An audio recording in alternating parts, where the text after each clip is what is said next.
ਉੱਤੇ। ਅੱਛਾ, ਇੱਕ ਜਿੱਥੇ ਸਾਨੂੰ ਐਸਾ ਕੁਝ ਨਜ਼ਰ ਆਇਆ, ਉੱਥੇ ਦੂਸਰੇ ਐਂਡ ਤੋਂ ਬੜਾ ਪੋਜ਼ੀਟਿਵ ਜਿਹੜਾ ਅਸੀਂ ਡਿਸਕਸ ਕਰ ਰਹੇ ਹਾਂ, ਕਿਉਂਕਿ ਵੱਡਾ ਚੇਂਜ ਜਿਹੜਾ ਸਾਨੂੰ ਉਹ ਨਜ਼ਰ ਆ ਰਹੀ ਹੈ, ਔਰ ਉਸ ਚੇਂਜ ਦਾ ਜਿਹੜਾ ਹਿੱਸਾ ਹੈ ਉੱਥੋਂ ਦੇ ਅਦਾਕਾਰ, ਉੱਥੋਂ ਦੇ ਜਿਹੜੇ ਗੁਲੂਕਾਰ ਹਨ, ਜਿਨਵੇਂ ਕੰਵਰ ਗਰੇਵਾਲ ਹੈ, ਦਿਲਜੀਤ ਹੈ, ਹਰਫ ਚੀਮਾ ਹੈ, ਇਸ ਤਰੀਕੇ ਦੇ ਲੋਕ ਜਿਹੜੇ ਹਨ, ਹੋਰ ਦਰਜਨਾਂ, ਬੱਬੂ ਮਾਨ ਹਨ, ਇਸ ਤਰੀਕੇ ਦੇ ਲੋਕ ਦਰਜਨਾਂ ਗੀਤ ਦਿੱਤੇ ਨੇ।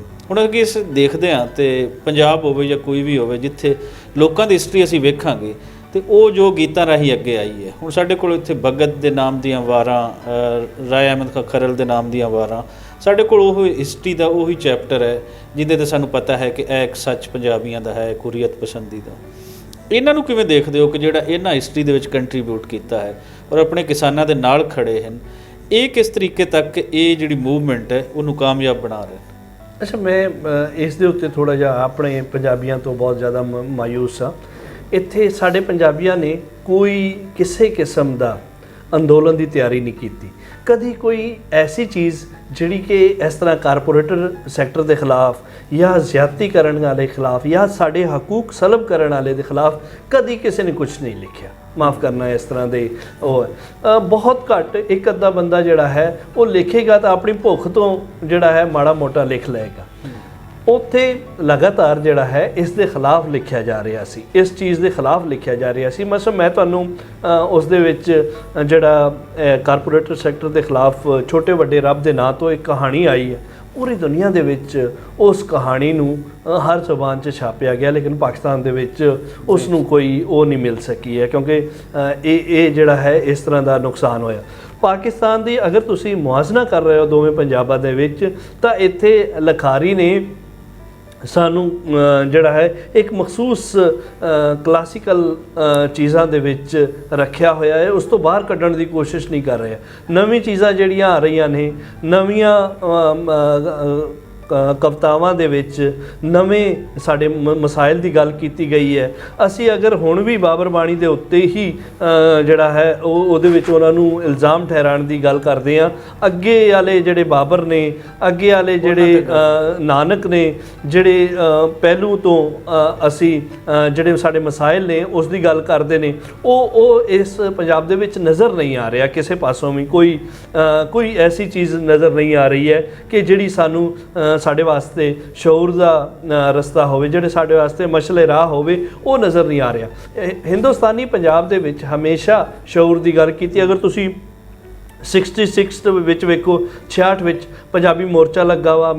ਦੇਖੋ, ਮੈਂ ਨਹੀਂ ਕਹਿਣਾ ਪਿਆ ਕਿ ਉਹ ਠੀਕ ਸੀ, ਲੇਕਿਨ ਪੰਜਾਬੀ ਮੋਰਚੇ ਦੇ ਪੰਜਾਬੀ ਜ਼ੁਬਾਨ ਦੇ ਨਾਂ ਤੋਂ ਮੋਰਚਾ ਲੱਗਾ 66 ਦੇ ਵਿੱਚ। ਫਿਰ 68 ਦੇ ਵਿੱਚ ਜੈਤੇਕਿੰਗ ਆਈ ਹੈ। ਫਿਰ ਅਗਰ ਤੁਸੀਂ ਵੇਖੋ 78 ਦੇ ਵਿੱਚ ਮੂਵਮੈਂਟ ਚੱਲੀ ਸੀ, ਗਦਰੀ ਮੂਵਮੈਂਟ ਚੱਲੀ ਸੀ।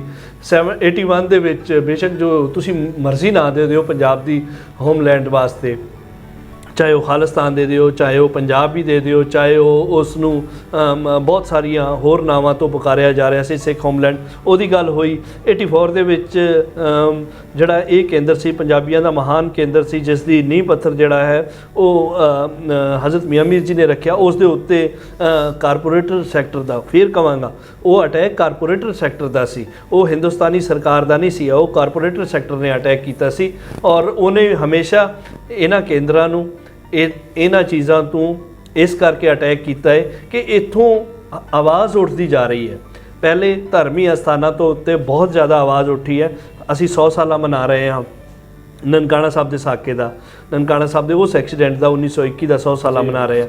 ਦੇਖੋ ਕਿ ਉਸ ਵਾਕਿਏ ਨੇ ਮਜਬੂਰ ਕੀਤਾ ਮਜ਼ਹਬੀ ਲੋਕਾਂ ਨੂੰ ਵੀ ਕਿ ਸਾਨੂੰ ਹਿੰਦੁਸਤਾਨੀ ਦੇ ਵਿੱਚ ਅਗਰ ਅਸੀਂ ਆਪਣੇ ਹਕੂਕ ਵਾਸਤੇ ਲੜ ਸਕਦੇ ਹਾਂ ਤਾਂ ਸਾਨੂੰ ਜਿਹੜਾ ਹੈ ਇਸ ਧਰਤੀ ਦੇ ਵਿੱਚੋਂ ਹਮਲਾਵਰ ਨੂੰ ਬਾਹਰ ਕੱਢਣਾ ਹੋਏਗਾ। ਭਾਵੇਂ ਹਮਲਾਵਰ ਅਰਬ ਦੇ ਵਿੱਚੋਂ ਨਿਕਲਿਆ ਹੋਵੇ, ਭਾਵੇਂ ਤੁਰਕਾਂ 'ਚੋਂ ਨਿਕਲਿਆ ਹੋਵੇ, ਭਾਵੇਂ ਈਰਾਨ 'ਚੋਂ ਆਏ, ਭਾਵੇਂ ਅਫਗਾਨਿਸਤਾਨ 'ਚੋਂ ਆਏ, ਭਾਵੇਂ 7 ਸਮੁੰਦਰੋਂ ਪਾਰ ਆਵੇ, ਕਿਤੋਂ ਵੀ ਆਵੇ, ਹਮਲਾਵਰ ਹੁੰਦਾ ਹੈ, ਸਾਨੂੰ ਉਹਨੂੰ ਕੱਢਣਾ ਪਏਗਾ। ਉਸ ਵੇਲੇ 1921 ਦੇ ਵਿੱਚ ਮਜ਼ਹਬੀ ਲੋਕਾਂ ਨੇ ਵੀ ਇਹੋ ਹੀ ਕੰਮ ਕੀਤਾ ਤੇ ਬਹੁਤ ਛੇਤੀ ਸਾਡਾ ਇਸ ਤੋਂ ਛੁਟਕਾਰਾ ਹੋਇਆ।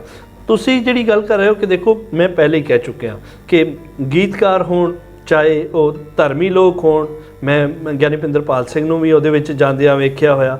ਗੀਤਕਾਰ ਜਿਹੜੇ ਤੁਸੀਂ ਦੱਸੇ ਆ ਉਹ ਸਾਰੇ ਦੇ ਸਾਰੇ, ਮੈਂ ਕਹਿੰਦਾ ਇੱਕ ਵੀ ਪੰਜਾਬ ਦਾ ਗੀਤਕਾਰ ਨਹੀਂ ਹੈ ਜਿਹਨੇ ਅੱਜ ਕਿਸਾਨ ਅੰਦੋਲਨ ਦੇ ਉੱਤੇ ਗੀਤ ਨਾ ਗਾਇਆ ਹੋਵੇ। ਫਿਰ ਉਹਨਾਂ ਦੇ ਪੋਇਟਰੀ ਆਈ ਹੈ ਤੇ ਗੀਤਕਾਰ ਅੱਗੇ ਆਏ ਨੇ। ਸੋ ਇਹ ਚੀਜ਼ਾਂ ਜਿਹੜੀਆਂ ਨੇ ਕਿਸੇ ਨੇ ਦਰਦ ਮਹਿਸੂਸ ਕੀਤਾ ਹੈ ਤੇ ਉਸ ਮਸਲੇ ਦੇ ਉੱਤੇ ਗੱਲ ਕੀਤੀ ਹੈ, ਤਾਈਓ ਇਹ ਸਾਰਾ ਕੁਝ ਹੋਇਆ। ਲੇਕਿਨ ਪਾਕਿਸਤਾਨੀ ਸੈਕਟਰ, ਪਾਕਿਸਤਾਨ ਵੱਲ ਜਿਹੜਾ ਹੈ ਉਹ ਪੰਜਾਬੀ ਜ਼ੁਬਾਨ ਨੂੰ ਪੁੰਗਰਨ ਦਾ ਮੌਕਾ ਹੀ ਨਹੀਂ ਮਿਲ ਰਿਹਾ। ਨਾ ਹੀ ਉਹ ਛੋਟੇ ਲੈਵਲ ਤੋਂ, ਨਾ ਹੀ ਉਹ ਦਰਮਿਆਨੇ ਲੈਵਲ ਤੋਂ, ਨਾ ਹੀ ਉਚੇਚੇ ਲੈਵਲ ਤੋਂ। ਅਪਰ ਲੈਵਲ ਦੇ ਵਿੱਚ ਜਿਹੜੇ ਸਾਡੀ ਅਪਰ ਕਲਾਸ ਹੈ ਪੰਜਾਬੀ ਦੀ, ਉਹ ਇੱਕ ਆਪਣੀ ਮਾਈਂਡਸੈਟ ਰੱਖਦੀ, ਉਹ ਆਪਣੀ ਜ਼ਿੰਦਗੀ ਦਾ ਆਨੰਦ ਮਾਣ ਰਹੀ ਹੈ ਔਰ ਉਹ ਥੱਲੇ ਲੈਵਲ ਤੇ ਨਹੀਂ ਵੇਖ ਰਹੀ ਹੈ।